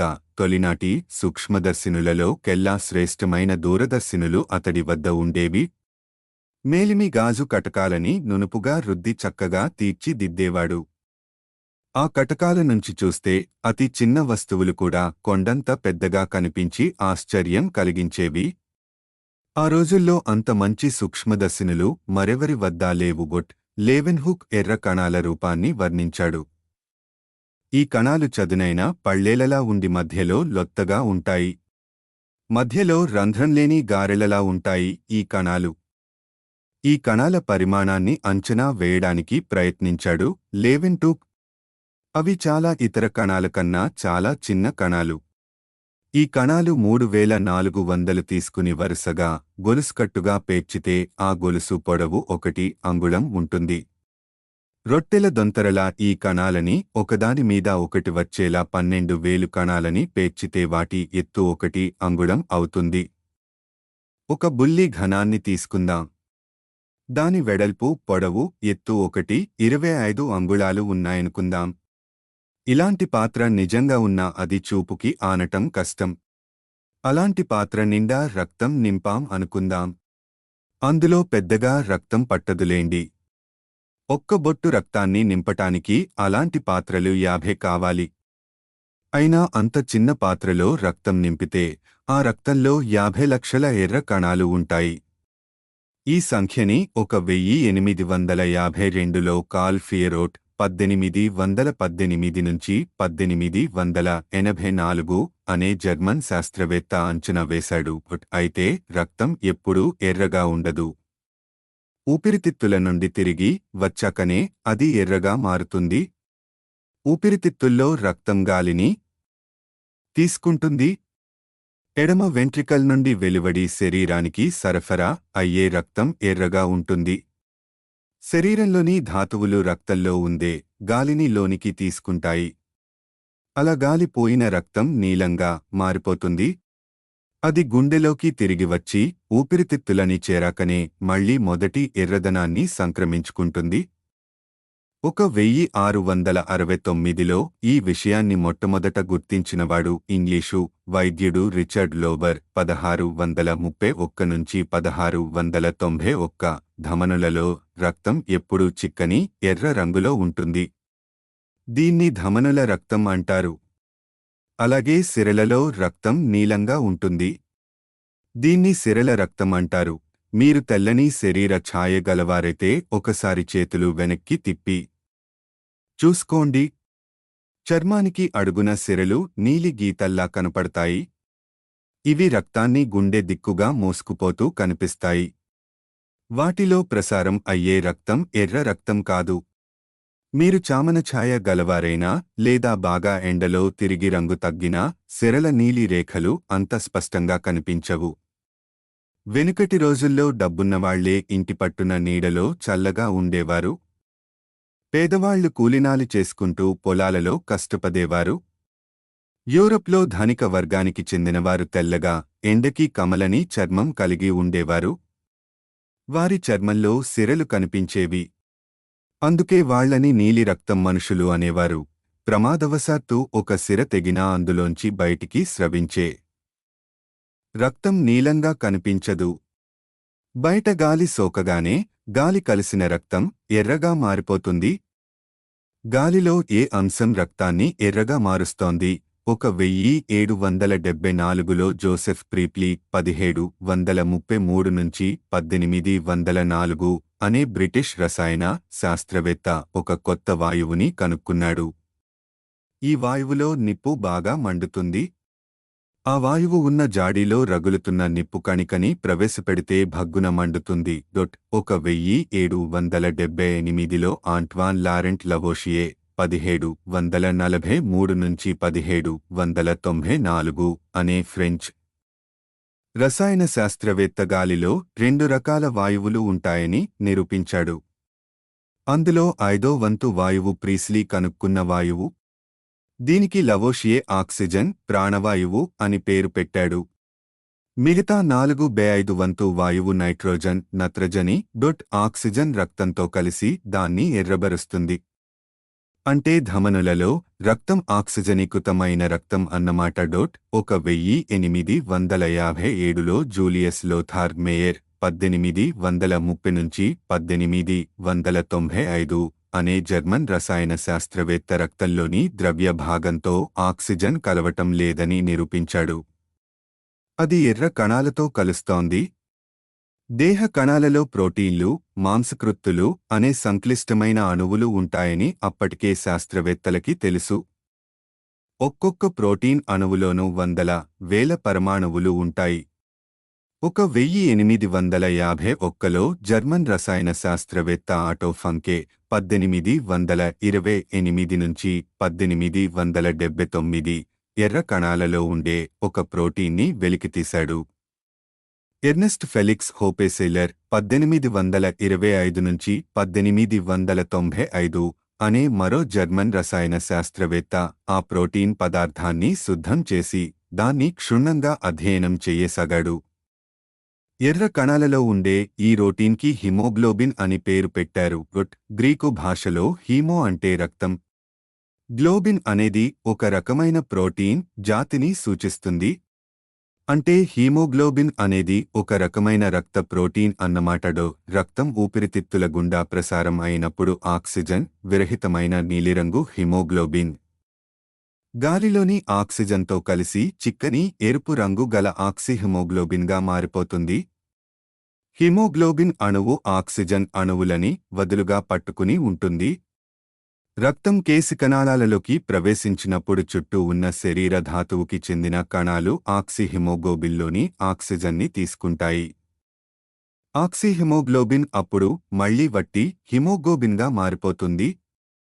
రక్తం నుండి తీసుకున్న ఆక్సిజన్ని ఆహారం నుండి వచ్చే కొన్ని పదార్థాలతో కణాలు సంయోగపరుస్తాయి. ఆ విధంగా శక్తి పుడుతుంది. ఈ శక్తి వల్లనే మనం కదలగలుగుతున్నాం, పని చేయగలుగుతున్నాం. 1747లో ఇటాలియన్ రసాయన శాస్త్రవేత్త విన్సెంజో ఆంటోనియో మెంగిని 1704 నుంచి 1759 రక్తంలో స్వల్ప మోతాదులో ఇనుము కూడా ఉందని గుర్తించాడు. ఆ ఇనుము ఎర్ర కణాలలో ఉందేమోనని అతడికి అనిపించింది. ప్రతి హిమోగ్లోబిన్ అణువులో 4 ఇనుము పరమాణువులు ఉంటాయని, ఈ ఇనుము పరమాణువులకే ఆక్సిజన్ పరమాణువులు అతుక్కుంటాయని తరువాత తెలిసింది. మనిషికి రక్తస్రావం జరిగినప్పుడు ఈ ఇనుము నష్టం అవుతుంది. ఆహారంలో తగినంత ఇనుము లేకపోతే ఈ వెలితి వల్ల ఆ వ్యక్తికి రక్తహీనత, ఎనీమియా రావచ్చు. రక్తంలో ఇనుము తక్కువయింది కాబట్టి దానికి ఆక్సిజన్ని గ్రహించే సామర్థ్యం తగ్గుతుంది. అందువల్ల మనిషికి నీరసం ఎక్కువవుతుంది. రక్తస్రావం మరీ ఎక్కువై మనిషిలో రక్తం బాగా తగ్గిపోతేనో ఏ జంతు రక్తాన్నో తీసుకుని మనిషిలోకి ఎక్కించగలమా? 1600 కాలంలో ఈ విషయంలో తొలి ప్రయోగాలు జరిగాయి. ఒక జంతువు నుండి రక్తం తీసుకుని మరో జంతువులోకి ఎక్కించి చూశారు. 1666లో మొట్టమొదటిసారిగా జంతు రక్తాన్ని మనిషికి ఎక్కించి చూసినవాడు రిచర్డ్ లోవర్ 1631 నుంచి 1691. అయితే అలాంటి రక్త మార్పిడి పద్ధతి కొన్నిసార్లు పనిచేసేది, కొన్నిసార్లు చేసేది కాదు. రక్తమార్పిడుల వల్ల మనుషులు చనిపోయిన సందర్భాలు కూడా ఉన్నాయి. అందుకని ఈ పద్ధతిని తరచు ఉపయోగించడానికి వైద్యులు ఇష్టపడేవారు కారు. చివరికి జేమ్స్ బ్లండెల్ 1790 నుంచి 1877 వరకు అనే బ్రిటిష్ వైద్యుడు ఒక జాతి జంతువు నుండి తీసిన రక్తాన్ని అదే జాతికి చెందిన మరో జంతువుకి మాత్రమే ఎక్కించాలి అని తీర్మానించాడు. అంటే జంతు రక్తం మనిషికి ఎక్కించకూడదు, మనిషికి మనిషి రక్తం మాత్రమే ఎక్కించాలి. 1818లో అతడు ఆరోగ్యవంతులైన మనుషుల నుండి రక్తం తీసుకుని రక్తం తక్కువైన వారికి ఎక్కించాడు. ఇది కూడా కొన్నిసార్లు పనిచేసేది, కొన్నిసార్లు చేసేది కాదు. పనిచేయని సందర్భాలలో 2 రక్తాలు కలిసిన మిశ్రమాన్ని పరిశీలిస్తే అందులో ఎర్ర కణాలు ఒకదానికి ఒకటి అతుక్కుపోయి ముద్దలుగా మారటం కనిపించింది. అలా ముద్దలుగా మారిన ఎర్ర కణాలు ఆక్సిజన్ని సమర్థవంతంగా తీసుకోలేవు. అందువల్ల రోగి నీరసించిపోయేవాడు. కొన్నిసార్లు ప్రాణం మీదకి కూడా వచ్చేది. 1900లో ఈ సమస్యకి సమాధానం ఆస్ట్రియన్ వైద్యుడు కార్ల్ లాండ్ స్టైనర్ 1868 నుంచి 1948 కనుక్కున్నాడు. 4 రకాల ఎర్ర కణాలు ఉన్నాయని అతడు గుర్తించాడు. కొంతమందిలో ఎర్ర కణాలకి ఏ అన్న రసాయనం జోడే ఉంటుంది, మరికొందరి ఎర్ర కణాలకి బి అన్న రసాయనం జోడే ఉంటుంది. కాబట్టి ఆయా మనుషులలో ఉండే రక్తాన్ని ఏ గ్రూపు, బి గ్రూపులుగా వర్గీకరించవచ్చు. ఎర్ర కణాలకి రెండు రకాల రసాయనాలు జోడై ఉన్నప్పుడు ఆ రక్తాన్ని ఏబీ గ్రూపు రక్తం అంటారు. రెండు రసాయనాలు లేని వారిలో ఉన్నది ఓ గ్రూపు రక్తం అంటారు. ఒక కోవకి చెందిన రక్తం మరో కోవకి చెందిన రక్తం గల రోగిలోకి ఎక్కిస్తే తరచు రక్తం రాసులుగా తయారవుతుంది. కాబట్టి రోగిలో ఏ రకమైన రక్తం ఉందో అదే రకమైన రక్తాన్ని ఎక్కిస్తేనే మేలు. అత్యవసర పరిస్థితుల్లో ఏబీ గ్రూపు రక్తం ఉన్న రోగిలోకి మరే ఇతర గ్రూపుకి చెందిన రక్తాన్నైనా ఎక్కించవచ్చు. సాధారణంగా జనాభాలో 1/25 వంతు ఏబీ గ్రూపుకి చెందుతారు. ఏ గ్రూపు రోగికి అయినా బి గ్రూపు రోగికి అయినా ఓ గ్రూపు రక్తాన్ని ఎక్కించవచ్చు. అందుకే అత్యవసర పరిస్థితుల్లో రక్తాన్ని ఎక్కించాల్సి వచ్చినప్పుడు ఓ గ్రూపు చాలా ఉపయోగకరంగా ఉంటుంది. ఇబ్బంది లేకుండా ఓ గ్రూపు రక్తాన్ని ఇతరులకి ఎక్కించవచ్చు. కానీ ఓ గ్రూపు రోగికి ఓ గ్రూపు రక్తాన్ని మాత్రమే ఎక్కించాలి. అదృష్టవశాత్తు ఓ గ్రూపు వ్యక్తులు చాలామంది ఉంటారు. సాధారణంగా జనాభాలో సగానికి సగం మంది ఓ గ్రూపు వాళ్లే ఉంటారు. రక్తంలో ఈ గ్రూపుల గురించి చేసిన కృషికి 1980లో లాన్ స్టైనర్కి నోబెల్ పురస్కారం దక్కింది. కొంతమందికి మాత్రం ఎర్ర కణాలని అలాంటి పేర్లతో పిలవటం నచ్చలేదు. 1831లో రాబర్ట్ బ్రౌన్ అనే స్కాటిష్ శాస్త్రవేత్త కణం లోపల ఒక చిన్న నిర్మాణం ఉందని గుర్తించాడు. దానికి న్యూక్లియస్ అని పేరు పెట్టాడు. నిజమైన ప్రతి కణంలోనూ ఒక న్యూక్లియస్ ఉంటుందని అతడు గుర్తించాడు. పైగా కణంలో న్యూక్లియస్ చాలా ముఖ్యమైన భాగం. దానివల్ల కణ విభజనకి కావలసిన పదార్థాలన్నీ తయారవుతాయి. న్యూక్లియస్ లేకుండా కణాలు విభజన కావు, అంటే వాటి సంఖ్య పెరగదన్నమాట. 1831లో రాబర్ట్ బ్రౌన్ అనే స్కాటిష్ శాస్త్రవేత్త కణం లోపల ఒక చిన్న నిర్మాణం ఉందని గుర్తించాడు. దానికి న్యూక్లియస్ అని పేరు పెట్టాడు. నిజమైన ప్రతి కణంలోనూ ఒక న్యూక్లియస్ ఉంటుందని అతడు గుర్తించాడు. పైగా కణంలో న్యూక్లియస్ చాలా ముఖ్యమైన భాగం. దానివల్ల కణ విభజనకి కావలసిన పదార్థాలన్నీ తయారవుతాయి. న్యూక్లియస్ లేకుండా కణాలు విభజన కావు, అంటే వాటి సంఖ్య పెరగదన్నమాట. మనిషిలో తదితర జంతువులలో కూడా ఉండే ఎర్ర కణంలో న్యూక్లియస్ ఉండదు.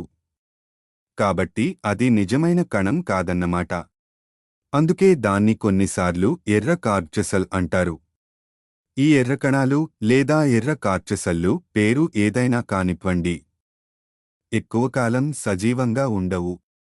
బహుశా వాటిలో న్యూక్లియస్ లేకపోవడమే అందుకు కారణం కావచ్చు. పైగా ఇవి కష్టజీవులు. ఊపిరితిత్తులలో ఆక్సిజన్ని ఎక్కించుకుని శరీరం అంతా ప్రయాణించి వివిధ అంగాలకి ఆ ఆక్సిజన్ చేరవేసే పని సామాన్యం కాదు. ఇలాంటి నిర్విరామ కృషి వల్ల 125 రోజుల తరువాత అవి విచ్ఛిన్నం కావటం వెదలుపెడతాయి. అలా శిథిలం అయిపోతున్న ఎర్ర కణాలు శరీరంలో వ్లీహం, స్ప్లీన్ అనే అంగంలో సేకరించబడతాయి. శరీరంలోని మిగిలిన వ్యర్థ పదార్థాలతో పాటు ఇవి కూడా విసర్జింపబడతాయి. ఇనుము పరమాణువులు మాత్రం మళ్లీ ఎర్ర కణాలలో వినియోగం కోసం భద్రపరచబడతాయి. శరీరంలో అనుక్షణం 20 లక్షల ఎర్ర కణాలు విచ్ఛిన్నం అవుతూ ఉంటాయి. కానీ ఆ 20 లక్షలతో పోలిస్తే శరీరంలో ఉండే మొత్తం ఎర్ర కణాల సంఖ్య చాలా ఎక్కువ. అయితే ఎంత వేగంతో విచ్ఛిన్నం అవుతుంటాయో అంతే వేగంతో అస్థిమజ్జలో బొన్మారు కొత్త ఎర్ర కణాలు ఉత్పన్నం అవుతుంటాయి. న్యూక్లియస్ ఉండే కణాల నుండి ఈ కొత్త ఎర్ర కణాలు పుడతాయి. అధ్యాయం 4. తెల్ల కణాలు. రక్తంలో ఉండే అనేక వస్తువులలో ఎర్ర కణాల సంఖ్యే ఎక్కువ. కాని ఎర్ర కణాలు కాకుండా రక్తంలో వేరే అంశాలు కూడా ఉన్నాయి. 1850లో జోసెఫ్ కాసిమిర్ దవాన్ 1812 నుంచి 1882 అనే ఒక ఫ్రెంచ్ వైద్యుడు రక్తంలో ఎర్ర కణాల కన్నా చాలా పెద్దవైన ఇతర కణాలని కనుక్కున్నాడు. అవి పాలిపోయిన రంగులో ఉంటాయి. రూపం కూడా సొట్టలుగా ఉంటుంది. దవాన్ చూసిన కణాలకి అమీబా చలనాన్ని పోలిన చలనం ఉంది. అమీబా అనేది అతి సామాన్యమైన ఏకకణ జీవి. మురికి నీటిని సూక్ష్మదర్శినిలో పరిశీలిస్తే తరచూ ఇవి కనిపిస్తాయి. ఒక గోనె సంచిలో కట్టేయబడ్డ మనిషి అటూ ఇటూ దొర్లటానికి ప్రయత్నిస్తే ఎలా ఉంటుందో అమీబా చలనం కూడా అలాగే ఉంటుంది. అమీబా కదులుతున్న దిశలో ఒక కొస ముందుకి పొడుచుకు వస్తుంది. కణం లోపల ఉండే ద్రవం ఆ కొసలోకి ప్రవహిస్తుంది. అలా పొడుచుకొచ్చిన కొసని ఒక చేయిగానో కాలిగానో వాడుకుని అమీబా ముందుకి జరుగుతుంది. ఇప్పుడు మరో కొస పొడుచుకు వస్తుంది. రక్తంలో తెల్ల కణం కదిలే తీరు అచ్చం అమీబా కదిలే తీరులాగానే ఉంది. ఈ కణాలు రక్తంలో అటు ఇటు కదులుతూ చుట్టూ ఉన్న పరాయి పదార్థాన్ని హరిస్తున్నట్లు 1869లో ధవాన్ పేర్కొన్నాడు. ఎర్ర కణాలకి భిన్నంగా ఏదైనా పేరు పెట్టాలని వీటికి తెల్ల కణాలు అని పేరు పెట్టారు. ఈ తెల్ల కణాల్లో హిమోగ్లోబిన్ ఉండదు. ఎలాంటి రంగు పదార్థం ఉండదు. అందుకే అలా వివర్ణంగా ఉంటాయి. కాని ఎర్ర కణాలకి భిన్నంగా ఇవి పూర్ణ కణాలు. తెల్ల కణాల్లో న్యూక్లియస్ ఉంటుంది. కొన్నిసార్లు ఈ న్యూక్లియస్ చాలా పెద్దగా కూడా ఉంటుంది. 1855లో శాస్త్రవేత్తలు వీటిని ల్యూకోసైట్లు అని పిలవటం మొదలుపెట్టారు. గ్రీకు భాషలో ఆ పదానికి తెల్ల కణాలు అని అర్థం. ఎర్ర కణాలతో పోలిస్తే తెల్ల కణాల సంఖ్య తక్కువే. ప్రతి 650 ఎర్ర కణాలకి ఒకటి తెల్ల కణమే ఉంటుంది. అందుకే తెల్ల కణాలని కనుక్కోవడానికి అంత ఆలస్యం అయ్యింది. ఎర్ర కణాలతో పోలిస్తే తెల్ల కణాలు తక్కువే అయినా మొత్తం మనిషి రక్తంలో కోట్ల కొద్దీ తెల్ల కణాలు ఉంటాయి. ఎహర్లిక్ రకరకాల అద్దకాలని రకరకాల కణాల మీద ప్రయోగించి చూశాడు. 1875 ప్రాంతాల్లో ఇతడు ఆ అద్దకాలని తెల్ల కణాల మీద ప్రయోగించి చూశాడు. తెల్ల కణాలన్నీ ఈ అద్దకాలతో ఒకే విధంగా కలియటం లేదని అతడు గుర్తించాడు. ఆ విధంగా వాటిని పలు వర్గాలుగా విభజించాడు. తెల్ల కణాలలో సామాన్యంగా 5 జాతులు ఉంటాయని ప్రస్తుతం మనకి తెలుసు.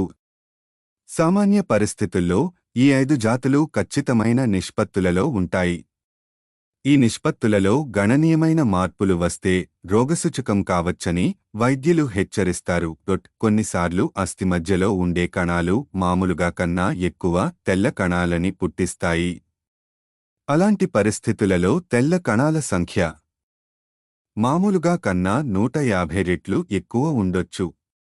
రక్తం ఈ కణాలతో కిక్కిరిసిపోతుంది. అందువల్ల ఇతర కణాల క్రియలు దెబ్బతింటాయి. రక్తం సమర్థత కూడా కొరవడుతుంది. ఈ స్థితినే లుకేమియా అంటారు. ఇలియా ఇలీచ్ మెక్సికో 1845 నుంచి 1916 అనే రష్యన్ శాస్త్రవేత్త బాక్టీరియాలని అధ్యయనం చేసేవాడు. ఇవి చాలా చిన్న ఏకకణ జీవాలు. ఇవి అమీబాల కన్నా ఎర్ర కణాల కన్నా కూడా చిన్నవి. 1860లలో ఫ్రెంచ్ రసాయన శాస్త్రవేత్త లూయి పాస్చర్ 1822-1895 ఈ బాక్టీరియాలు శరీరంలోకి ప్రవేశించి అక్కడ వర్ధిల్లి రకరకాల రోగాలకి కారణం అవుతాయని నిరూపించాడు. కాని మన చుట్టూ ఎటు చూసినా గాల్లో, నీటిలో, మట్టిలో బాక్టీరియాలు ఉంటాయి. మనకి దెబ్బ తగిలి చర్మం తెగిన ప్రతిసారీ దానిలో నుంచి బాక్టీరియాలు శరీరంలోకి ప్రవేశిస్తాయి. మరి మనందరం ప్రతిరోజు ఏదో ఒక రోగం వాతన ఎందుకు పడటం లేదు? ఈ పరిస్థితిని మెక్నికో చాలా క్షుణ్ణంగా పరిశీలించాడు. దెబ్బ తగిలిన ప్రతిసారీ ఆ దెబ్బ దగ్గరికి బోలెడన్ని తెల్ల కణాలని రక్తం మోసుకుపోతుంది. దెబ్బ తగిలిన ప్రాంతం వద్ద ఎంత రక్తం పోగవుతుందంటే ఆ ప్రాంతం అంతా ఎర్రగా కందిపోతుంది. నిండుగా పొంగిన రక్తనాళాలలో రక్తం చేసే ఒత్తిడి వల్ల నొప్పి కూడా కలుగుతుంది. పైగా దెబ్బ తగిలిన చోట నొప్పి పుట్టించే కొన్ని పదార్థాలు కూడా వెలువడతాయి. శరీరంలోకి ప్రవేశించిన బాక్టీరియా వృద్ధి చెందడాన్ని ఇన్ఫెక్షన్ అంటారు. మామూలుగా అయితే తెల్ల కణాలు బాక్టీరియాలని హతమార్చి ఇన్ఫెక్షన్ వ్యాపించకుండా చూస్తాయి. శరీరం మీద జరిగే దాడికి మొట్టమొదటి ఆత్మసంరక్షణ వ్యూహం తెల్ల కణాలు. ఏ క్షణాన అయినా శత్రువుని ఎదుర్కోటానికి సిద్ధంగా ఉండే సిపాయిలు తెల్ల కణాలు. శరీరంలో బాక్టీరియాలు ఎక్కడ చొరబడ్డా తెల్ల కణాలు తక్షణమే అక్కడ హాజరు అవుతాయి. ఇలా బాక్టీరియాలని భక్షించే తెల్ల కణాలకి ఫాగోసైట్లు అంటే భక్షక కణాలు అని గ్రీకులో అర్థం అని పేరు పెట్టాడు మెక్సికో. అలాగే శరీరంలో అనవసరమైన అంశాలని కూడా ఈ తెల్ల కణాలు హరించివేస్తాయి. పాతబడి ముదిరిపోయిన ఎర్ర కణాలని కొన్ని పెద్ద తెల్ల కణాలు హరిస్తాయి. తెల్ల కణాల మీద, వైద్యంలో తదితర అంశాల మీద చేసిన కృషికి ఫలితంగా ఎహెర్లిక్ మెక్నికోవ్లకి 1908లో నోబెల్ బహుమతి ఇచ్చారు. ఒక గాలిబుడగ పేలినా, టైరు పంచరైనా లోపల ఉన్న గాలంతా బయటికి పోతుంది. అలాగే ఒక వేడినీళ్ల సంచి పగిలితే లోపల ఉన్న వేడినీళ్లన్నీ బయటికి కారిపోతాయి.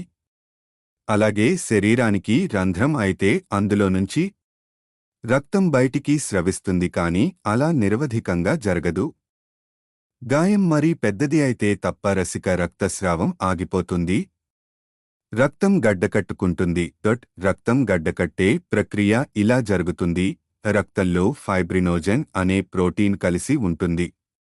వేలు కోసుకుని రక్తం రవిస్తున్నప్పుడు ఆ రక్తానికి గాలితో సంపర్కం ఏర్పడుతుంది. ఆ సంపర్కం కారణంగా ఫైటబ్రినోజెన్ అణు విన్యాసంలో చిన్న మార్పు జరుగుతుంది. ఆ మార్పు వల్ల ఫైబ్రినోజెన్ కాస్త ఫైటబ్రిన్గా మారుతుంది. ఫైబ్రిన్ రక్తంలో కరగదు, సన్నటి దారాలుగా ఏర్పడుతుంది. ఆ దారాలలో ఎర్ర కణాలు చిక్కుకుంటాయి. ఫైబ్రిన్ దారాలలో ఉండలుగా చిక్కుకున్న ఎర్ర కణాలు ఎండిన పొరలా ఏర్పడి బయటికి రవిస్తున్న రక్తానికి అద్దుపడతాయి. చర్మం తిరిగి ఏర్పడి గాయం నయం అయ్యేంతవరకు ఎండిన పొర అలాగే ఉండిపోతుంది. కేవలం రక్తస్రావం జరిగినప్పుడే ఇలా ఎందుకు జరుగుతుందని రక్తం గడ్డకట్టుకునే ప్రక్రియని అధ్యయనం చేస్తున్న శాస్త్రవేత్తలు ప్రశ్నించుకోసాగారు. మామూలుగా శరీరంలోని రక్తనాళాలలో రక్తం ప్రవహిస్తున్నప్పుడు అలా ఎందుకు జరగదు? నిజం చెప్పాలంటే శరీరంలో కూడా అలా కొన్నిసార్లు జరుగుతుంది. కాని అది అరుదుగా జరుగుతుంది. రక్త ప్రవాహంలో రక్తపుగడ్డ ఏర్పడవచ్చు. ఆ రక్తపుగడ్డలు చిన్న చిన్న రక్తనాళాలకి అడ్డం పడి ఆ నాళాలలో రక్త ప్రవాహాన్ని ఆపేస్తాయి. అలాంటి పరిణామం వల్ల గుండెపోటు వచ్చే ప్రమాదం కూడా ఉంది. కాని రక్తం గడ్డకట్టే ప్రక్రియ ఎప్పుడోగాని గతి తప్పదు. కాబట్టి ఆ విషయమై భయపడాల్సిన పనిలేదు. ముఖ్యంగా యవ్వనంలో శారీరక యంత్రాంగం అంతా సజావుగా పనిచేస్తున్నప్పుడు అసలు ఇబ్బందే ఉండదు. అసలు రక్తం ఎలా గడ్డకట్టుకుంటుంది అన్న విషయంలో ఆల్రెడ్ డోన్ 1801 నుంచి 1878 అనే ఫ్రెంచ్ శాస్త్రవేత్త కొంత పురోగతి సాధించాడు. రక్తంలో తేలాడే ఒక కొత్త వస్తువు ఈ పెద్దమనిషి కంటబడింది. 1882లో ఇటాలియన్ వైద్యుడు జిలియో సారే బిట్సోత్సెరో ఆ వస్తువు రక్తంలో సహజంగా ఉంటుందని కనుక్కున్నాడు. పైగా ఆ వస్తువుకి గడ్డకట్టడానికి ఏదో సంబంధం ఉన్నట్లు అనిపించింది. చిన్న చిన్న పళ్ళేలలా, ప్లేట్లలా ఉంటాయి కాబట్టి వీటికి ప్లేట్లెట్లు అని పేరు పెట్టాడు. నిజానికి అవి ముఖాముఖాలు చూసుకుంటున్న రెండు ప్లేట్లలా ఉంటాయి. తరువాత వీటికే డ్రోంబోసైట్లు, గ్రీకులో గడ్డకట్టే కణాలు అని అర్థం అని కూడా పేరు పెట్టారు. ఈ ప్లేట్లెట్లు ఎర్ర కణాల కన్నా కూడా చిన్నవి. రెండు ప్లేట్లెట్లని పక్కన పెడితే ఒక ఎర్ర కణం అంత వెడల్పు ఉంటాయి. 8 ప్లేట్లెట్ల బరువు ఒక ఎర్ర కణం అంత ఉంటుంది. తెల్ల కణాల కన్నా ప్లేట్లెట్ల సంఖ్య ఎక్కువ. రక్తంలో ప్రతి తెల్ల కణానికి 35 ప్లేట్లెట్లు ఉంటాయి. కాని వాటి సంఖ్య ఎర్ర కణాల అంత ఎక్కువ కాదు. 20 ఎర్ర కణాలకి ఒక ప్లేట్లెట్ మాత్రమే ఉంటుంది. ఎర్ర కణాలలాగానే ప్లేట్లెట్లు నిజంగా కణాలు కావు. వీటిలోనూ న్యూక్లియస్లు ఉండవు. పైగా ఇవి ఎర్ర కణాల కన్నా పెళుసుగా ఉంటాయి. వాటి ఆయుర్దాయం 9 రోజులు మాత్రమే. ఆ తరువాత అవి విచ్ఛిన్నమై హరించుకుపోతాయి. అలాగే కొత్త కణాలు నిరంతరం పుట్టుకొస్తూ ఉంటాయి. రక్త ప్రవాహంలో కొట్టుకుపోతున్నంతసేపు ప్లేట్లెట్లు సుస్థిరంగానే అని మీరు అడగవచ్చు. ప్లేటైగి టీ టైట్లు పగిలిపోవటం ఉంటాయి. సున్నా కాని రక్తస్రావం జరిగి గాలి సోకగానే ప్లే మొదలుపెడతాయి. అలా షగిలే ప్లేట్లెట్లు రక్తంలోకి ఒక ప్రత్యేక పదార్థాన్ని వెలువరిస్తాయి. ఆ పదార్థం ఒక సుదీర్ఘ రసాయన చర్యల క్రమానికి కారణం అవుతుంది. ఆ చర్యల వల్ల ఫైబ్రినోజెన్ ఫైబ్రిన్గా మారుతుంది. రక్తం గడ్డ కట్టడం అనేది చాలా సునిశితమైన ప్రక్రియ. రక్తనాళాలలో ఉన్నప్పుడు రక్తం గడ్డ కట్టకూడదు. రక్త ప్రవాహంలో కొట్టుకుపోతున్న ప్లేట్లెట్లు నాళాల గోడలతో, ఇరుగుపొరుగు ఎర్ర కణాలతో పదే పదే ఢీకొంటూ ఉంటాయి. ఆ తాకిళ్ల వల్ల ప్లేట్లెట్లు పగిలే అవకాశం ఉంది. కాబట్టి శరీరం లోపల ఉండగా ఎలాంటి మార్పులైతే జరగవో అలాంటి మార్పుల మీద రక్తం గడ్డ కట్టడం ఆధారపడాలి. అంటే రక్తం మరీ తేలికగా గడ్డ కట్టకూడదు అన్నమాట. మరో కోణం నుండి చూస్తే రక్తం గడ్డకట్టే విధానం చాలా సంక్లిష్టమైనదనే చెప్పాలి. కొంతమంది జన్మతః రక్తం గడ్డ కట్టటానికి అవసరమైన కొన్ని ముఖ్యమైన పదార్థాలు లేకుండా పుడతారు. అలాంటి వాళ్లలో రక్తం తేలికగా గడ్డకట్టదు. కొన్నిసార్లు అసలు గడ్డకట్టనే కట్టు. చిన్న దెబ్బ తగిలినా రక్తం స్రవిస్తూనే ఉంటుంది. అలాంటప్పుడు రక్త నష్టం వల్ల ప్రాణాపాయం కూడా ఉంటుంది. ఇలాంటి పరిస్థితినే హీమోఫీలియా అంటారు.